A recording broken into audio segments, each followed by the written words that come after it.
രാഹുൽ ഗാന്ധി ഇങ്ങനെ കറങ്ങി നടക്കുകയാണ്. ഇന്ത്യയിൽ ഒരുപാട് സംഭവങ്ങൾ ഉണ്ടാകുന്നു.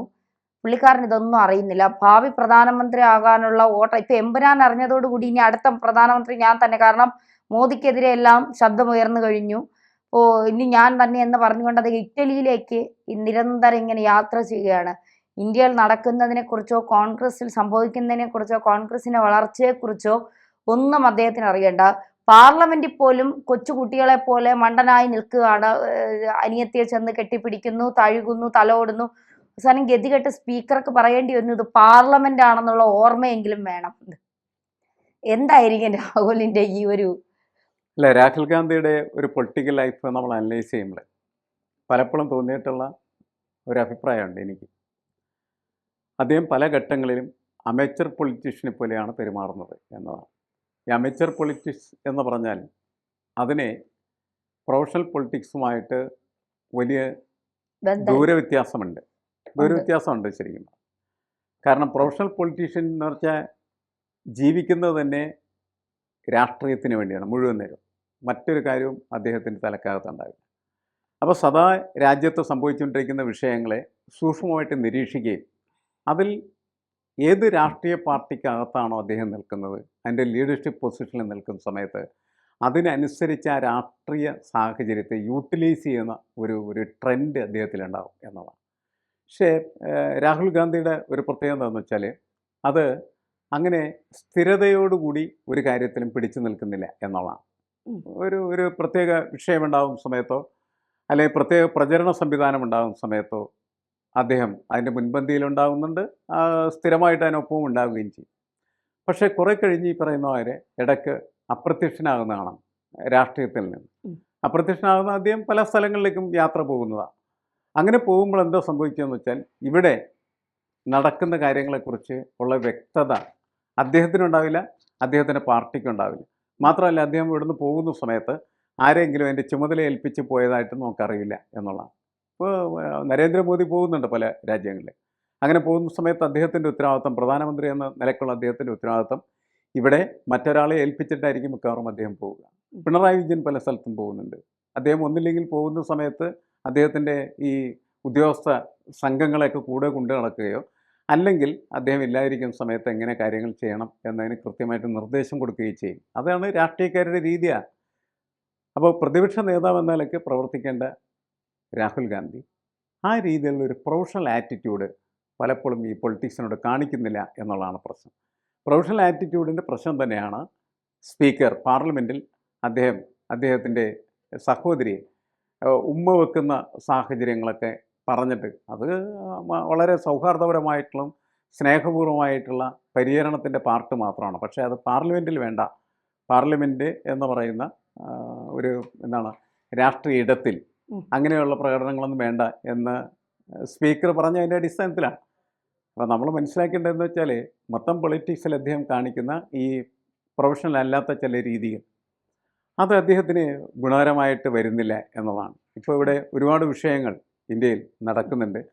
ആ വിഷയങ്ങളൊന്നും കൃത്യമായിട്ടുള്ള നിലപാടെടുക്കാൻ, അഭിപ്രായ പ്രകടനം നടത്താനോ രാഹുൽ ഗാന്ധി ഇല്ല. രാഹുൽ ഗാന്ധിയുടെ അഭാവം എന്ന് പറയുന്നത് ചോദ്യം ചെയ്യുകയാണ് ചെയ്യുന്നത്. ഈ ഇന്ത്യയിലെ പ്രതിപക്ഷ നേതാവ് രാജ്യം മുഴുവൻ അല്ലെങ്കിൽ ലോകം മുഴുവൻ ഉറ്റുനോക്കുന്ന ഒരു രാജ്യമാണ് ഇന്ത്യ. ഇന്ത്യയിലെ പ്രധാനമന്ത്രിയോളം പ്രാധാന്യമുണ്ട് ഇന്ത്യയുടെ പ്രതിപക്ഷ നേതാവിനും. അപ്പോൾ ഈ പ്രതിപക്ഷ നേതാവ് ഇന്ത്യക്കകത്തിരുന്നു കൊണ്ട് ഇന്ത്യക്കെതിരെ സംസാരിക്കുന്നു, ഇന്ത്യ വിരുദ്ധമായ കാര്യങ്ങൾ പറയുന്നു. പാർലമെന്റിൽ ഇരുന്ന് ചൈന എന്ന് പറയുന്ന നമ്മുടെ ശത്രുവായ ഒരു രാജ്യത്തെ, അല്ലെങ്കിൽ ഇപ്പോൾ നമ്മൾ അത്ര അടുപ്പത്തിലാണെങ്കിൽ പോലും മാനസികമായി ഇന്ത്യയും ചൈനയും വലിയ അടുപ്പത്തിലല്ല. പക്ഷേ ചൈനയെക്കുറിച്ച് പ്രശംസിച്ച് പറയുന്നു, മറ്റു രാജ്യങ്ങളിൽ ചെന്നിരുന്ന് ഇന്ത്യ മോശമാക്കി സംസാരിക്കുന്നു. അപ്പൊ ഇത്തരത്തിലൊരു നേതാവ്, എന്താണ് ഈ നേതാവിന് സംഘം? പക്വത ഇല്ലായ്മയാണോ, അതോ രാഷ്ട്രീയത്തിലെ ഒരു കുടുംബ വാഴ്ചയുടെ പുറത്ത് തനിക്ക് പ്രധാനമന്ത്രിയോ മന്ത്രിയോ എന്ത് വേണമെങ്കിലും ആകാം എന്നുള്ള ഒരു സ്വയം ചിന്തയാണോ, അതോ പ്രവർത്തന പരിചയക്കുറവാണോ? എന്താണ് രാഹുൽ ഗാന്ധി ഇത്തരത്തിൽ ഈ പെരുമാറ്റം നടത്തുന്നതിന് കാരണം? അത് രാഷ്ട്രീയക്കാരൻ്റെ ഒരു സ്ട്രക്ചറിലേക്ക് കയറിയിരുന്നാൽ ഇത്തരം കാര്യങ്ങൾക്ക് സംസാരിക്കുന്ന സമയത്ത് അതിനെ എങ്ങനെയാണോ സംസാരിക്കേണ്ടതെന്നുള്ളത് കൃത്യമായിട്ട് അറിയാൻ പാടില്ല. ഇപ്പോൾ ചൈനയിലെ ചില ഇഷ്യൂസ് പ്രസൻറ്റ് ചെയ്ത് ചൈനയെ പുകഴ്ത്തുന്ന തരത്തിൽ സംസാരിക്കുന്നു എന്ന് വരുമ്പോൾ അദ്ദേഹം ശ്രദ്ധിക്കേണ്ട കാര്യം എന്താണ്? ഇത് എൻ്റെ ശത്രുക്കൾ BJPക്കാണ്, എങ്ങനെയത് മിസ്യൂസ് ചെയ്യാൻ സാധ്യതയുണ്ട് എന്ന് കരുതലോടുകൂടി സംസാരിക്കാൻ പാടില്ല. ചൈനയെക്കുറിച്ച് സംസാരിക്കാൻ പാടില്ല എന്ന് പറയാൻ പറ്റില്ല. പക്ഷേ ചൈനയെക്കുറിച്ച് സംസാരിക്കുന്ന സമയത്ത് ഇയാൾക്ക് ഇന്ത്യയെക്കാൾ കൂടുതൽ സ്നേഹം ചൈനയോടാണ്, ഇയാൾ ചൈന ചാരനാണ് എന്ന് എതിരാളികൾക്ക് സംസാരിക്കാനായിട്ട് അവസരം കൊടുക്കാത്ത തരത്തിൽ അദ്ദേഹം സംസാരിക്കേണ്ടതാണ്. അത് ചൈനയുടെ കാര്യത്തിൽ മാത്രമല്ല, മറ്റ് പല രാജ്യങ്ങളുടെ കാര്യത്തിലും അദ്ദേഹം അഭിപ്രായ പ്രകടനം നടത്തുമ്പോൾ അഭിപ്രായ പ്രകടനം നടത്തേണ്ടത് ആവശ്യകതയാണ്. പക്ഷേ ആ അഭിപ്രായ പ്രകടനങ്ങൾ ഒരിക്കൽ പോലും തനിക്കെതിരെ ഉപയോഗിക്കാവുന്നതായിട്ടുള്ള അമ്പുകളും ആയുധങ്ങളായിട്ട് മാറരുത് എന്ന് പറയുന്ന ഒരു മുൻകരുതൽ രാഹുൽ ഗാന്ധിക്ക് വേണ്ടതാണ്. അത് അദ്ദേഹത്തിനില്ല. അതുകൊണ്ട് അദ്ദേഹം സംസാരിക്കുന്ന കാര്യങ്ങളൊക്കെ അദ്ദേഹത്തിനെതിരായിട്ട് ഉപയോഗിക്കപ്പെടും. പിന്നെ ബി ജെ പിയുടെ ഒരു പൊതു ക്യാരക്ടർ എന്ന് പറഞ്ഞാൽ ബി ജെ പി ഒഴിച്ച് ബാക്കി എല്ലാ രാഷ്ട്രീയ പാർട്ടികളും ദേശവിരുദ്ധ പാർട്ടികളാണ് എന്ന് സ്ഥാപിക്കാനായിട്ട് ശ്രമം നടത്തുന്ന പാർട്ടിയാണ്. അതുകൊണ്ട് അതും കൃത്യമായിട്ടുള്ള രീതിയിൽ മനസ്സിലാക്കിയതിന് ശേഷമേ ഇവരൊക്കെ സംസാരിക്കാൻ പാടുള്ളൂ. ഇത് പൊളിറ്റിക്സാണ്.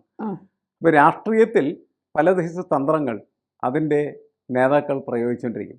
നേതാക്കൾ പ്രയോഗിക്കുന്നില്ലെങ്കിൽ തന്നെ നേതാക്കളുടെ പിന്നിൽ പ്രവർത്തിക്കുന്ന ഒരു സംവിധാനമുണ്ട്, ഒരു പൊളിറ്റിക്കൽ സിസ്റ്റമുണ്ട്. ഇപ്പോൾ ബി ജെ പിക്കൊക്കെ വളരെ കൃത്യമായിട്ട് അത്തരത്തിൽ പ്രൊഫഷണൽ സംവിധാനമുള്ളതാണ്. അപ്പോൾ അവർ പ്രധാനമന്ത്രി എന്താണ് സംസാരിക്കേണ്ടത്, എങ്ങനെയാണ് സംസാരിക്കേണ്ടത്, എതിരാളിയായിട്ടുള്ള രാഹുൽ ഗാന്ധി പറയുന്ന വാക്കുകൾ എങ്ങനെയാണ് വളച്ചൊടിച്ച് രാഹുൽ ഗാന്ധിക്കെതിരെ അതിനെ ഉപയോഗിക്കേണ്ടത് എന്ന് കൃത്യമായിട്ട് ഗവേഷണം നടത്തുന്ന ഒരു സംഘമാണത്. അതിൻ്റെ മുന്നിൽ വെറുതെ സാധാരണ രീതിയിൽ അമേച്ചർ പൊളിറ്റിക്സ് കളിച്ച് കഴിഞ്ഞാൽ പൊളിഞ്ഞ് പാളീസാവും. അതാണ് രാഹുൽ ഗാന്ധിക്ക് സംഭവിച്ചുകൊണ്ടിരിക്കുന്നത്. രാഹുൽ ഗാന്ധി അമേച്ചർ പൊളിറ്റിക്സിൽ നിന്ന് പ്രൊഫഷണൽ പൊളിറ്റിക്സിലേക്ക് മാറുകയോ അദ്ദേഹത്തിൻ്റെ രീതികൾ പ്രൊഫഷണൽ പൊളിറ്റീഷ്യനായി തീരുകയോ ചെയ്യാത്തിടത്തോളം കാലം അദ്ദേഹത്തെ ഈ പപ്പു എന്നും അതേപോലെ തന്നെ അവക്കനെന്നും പലതരത്തിലുള്ള വ്യാഖ്യാനങ്ങൾ ബി ജെ പി ചമച്ചുകൊണ്ടിരിക്കും. ബി ജെ പിക്ക് അല്ലാതെ അതൊക്കെ ചമയ്ക്കാം. പക്ഷേ അതിനെ നിലകിട്ടണമെങ്കിൽ രാഹുൽ ഗാന്ധി അതിനനുസരിച്ചൊക്കെ നിന്നു കൊടുത്താലേ പറ്റുള്ളൂ. അല്ലെങ്കിൽ ബി ജെ പി അതൊക്കെ പറഞ്ഞാൽ ആരും കേൾക്കില്ല. പക്ഷേ ഇദ്ദേഹത്തിൻ്റെ ഇപ്പോൾ ഞാൻ പറഞ്ഞല്ലോ, ഇപ്പോൾ തന്നെ ഇവിടെ ഇല്ല, അദ്ദേഹം ഇറ്റലിയിൽ എവിടെയൊക്കെയാണ് എന്ന് പറയുന്ന സെൻസ് ഉണ്ടാക്കുന്നത് സ്വാഭാവികമായിട്ടും ബി ജെ പിക്ക് ഗുണകരമായിട്ടുണ്ടായിരുന്നു. ഈ രാഹുലിലൂടെ കോൺഗ്രസിന് ഒരു ഉയർത്തെഴുന്നേൽപ്പ് ഉണ്ടാകുമോ പക്ഷേ? അല്ലേ, അതായത് നമ്മളുടെ ഇപ്പോൾ ഇന്ത്യൻ രാഷ്ട്രീയം പരിശോധിച്ച് കഴിഞ്ഞാൽ ഇന്ത്യൻ രാഷ്ട്രീയത്തിൽ ഏറ്റവും പ്രബലമായിട്ടുള്ള രീതിയിൽ ഒരു സിസ്റ്റം എന്ന നിലയ്ക്ക് പ്രവർത്തിക്കുന്ന പാർട്ടി ബി ജെ പിയാണ്. അപ്പോൾ ബി ജെ പി അങ്ങനെ വളരെ കൃത്യമായിട്ട് അതിൻ്റെ പ്രവർത്തനങ്ങൾ മുന്നോട്ട് കൊണ്ടുപോകുമ്പോൾ അതിനെ നമുക്ക് വെല്ലുവിളിക്കണമെങ്കിൽ എന്ത് വേണം, അല്ലെങ്കിൽ അതിനെതിരിടണമെങ്കിൽ എന്ത് വേണം, അതിന് പകരം വെക്കാവുന്ന ഒരു സംവിധാനമായിട്ട് മാറണമെങ്കിൽ എന്ത് വേണം, അവരുടെ പോലെയുള്ള ഒരു പ്രൊഫഷണൽ പൊളിറ്റിക്സ് പ്രയോഗിക്കാൻ കഴിയുന്ന പാർട്ടിയായിട്ട് കോൺഗ്രസ് മാറേണ്ടതാണ്. അങ്ങനെ മാറിയാൽ മാത്രമാണ് കോൺഗ്രസിൻ്റെ ഒരു ഉയർത്തെഴുന്നേൽപ്പിനെ കുറിച്ച് നമുക്ക് സംസാരിക്കാൻ കഴിയുള്ളൂ. അതല്ലെങ്കിൽ എന്ത് വേണം, ബി ജെ പി തന്നെ അവരുടെ പാർട്ടിയെ തല്ലിപ്പൊളിക്കണം. അല്ലെങ്കിൽ കോൺഗ്രസിന് അധികാരത്തിൽ വരാനായിട്ട് ഒരു സ്കോപ്പ് കാണുന്നില്ല. കേരളത്തിൽ ഉള്ള സ്ഥിതി അതാണ്. കേരളത്തിൽ ബി ജെ പി അതേപോലെ തന്നെ കോൺഗ്രസുമൊക്കെ അധികാരത്തിലേക്ക് വരാനായിട്ടുള്ള വഴിയുണ്ട് എന്ന് ഫീൽ ചെയ്യിപ്പിക്കുന്ന ആരാണ്? സി പി എമ്മാണ്. സി പി എമ്മിൻ്റെ പല ഇടപാടുകളും പല പ്രവർത്തനങ്ങളും എന്ന് പറയുന്നത് ഇവർക്ക് ഗുണകരമാണ് എന്ന് ഒരു ഫീൽ അവർക്കുണ്ടാക്കി കൊടുക്കുന്നുണ്ട്. അങ്ങനെ ഉണ്ടാക്കി ബി ജെ പി കൊടുത്താൽ മാത്രമാണ് കോൺഗ്രസിനും അതേപോലെ തന്നെ മറ്റ് പ്രതിപക്ഷ കക്ഷികൾക്കൊക്കെ ഈ അധികാരത്തിലേക്ക് നടന്നു കയറാനായിട്ടുള്ള ചവിട്ടുപടികൾ കിട്ടുകയുള്ളൂ. യഥാർത്ഥത്തിൽ പൊളിറ്റിക്സ് അങ്ങനെയല്ല വർക്ക് ചെയ്യേണ്ടത്. ഓരോ രാഷ്ട്രീയ പാർട്ടിയുടെയും രാഷ്ട്രീയ പ്രവർത്തനത്തിൻ്റെ ഫലമായിട്ട് അവർക്കിടുന്ന പോസിറ്റീവ് എനർജി ആയിരിക്കണം അവരുടെ മുന്നേറ്റത്തിന് അടിത്തറയായി വരേണ്ടത്. കോൺഗ്രസ്സിന് പക്ഷേ അതങ്ങനെ ഉണ്ടാക്കാനായിട്ട് കഴിയുന്നില്ല. കാരണം അതിൻ്റെ ലീഡർഷിപ്പ് എന്ന് പറയുന്നതിന് ഈ പ്രൊഫഷണലിസം ഇല്ല എന്നുള്ള